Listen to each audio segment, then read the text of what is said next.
We live in a time when commentary on video games makes mention they are movie-like. But what happens when a movie you watch is almost exactly like a video game? Would you watch it? If so, you're in the right place. Hi, I'm the Artie Dance from Asian Film Fans, and welcome to this review of the Japanese action experience, Crazy Samurai Musashi.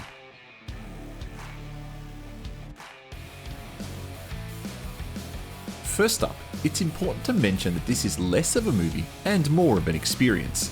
And that's not necessarily a negative, but it just means that this section where we discuss what the movie is about can be summed up in one paragraph. A deadly, unstoppable samurai, Miyamoto Musashi, is stalking down the heads of the Yoshioka clan. This movie picks up as he's on his way to assassinate the latest head of the clan, a young boy, and concludes by him killing the entire clan, estimated to be around 400 bodies. That's it.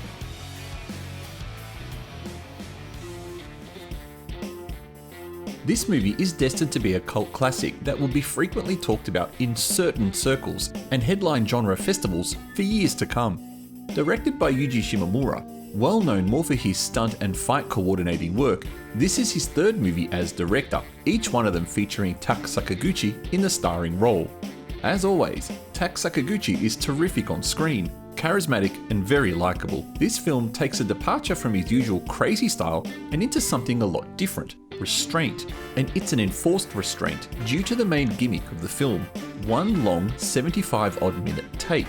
During those 75 minutes, there are no edits, no tricks, no effects, nothing but action, and this is the part that's either going to make or break your interest in this film.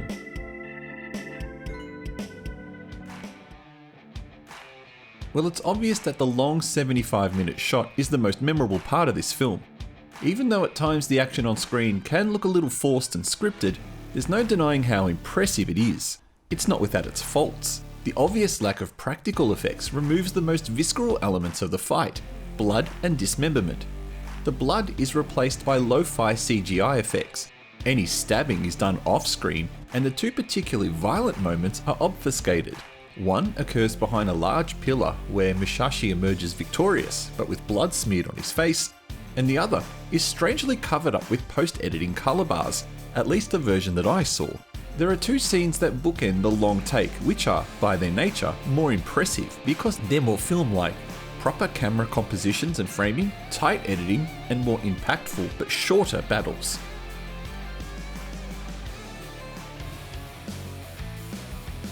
The not-so-hot segments revolve around the obvious downsides to the long take. First, it's worth noting how impressive it is.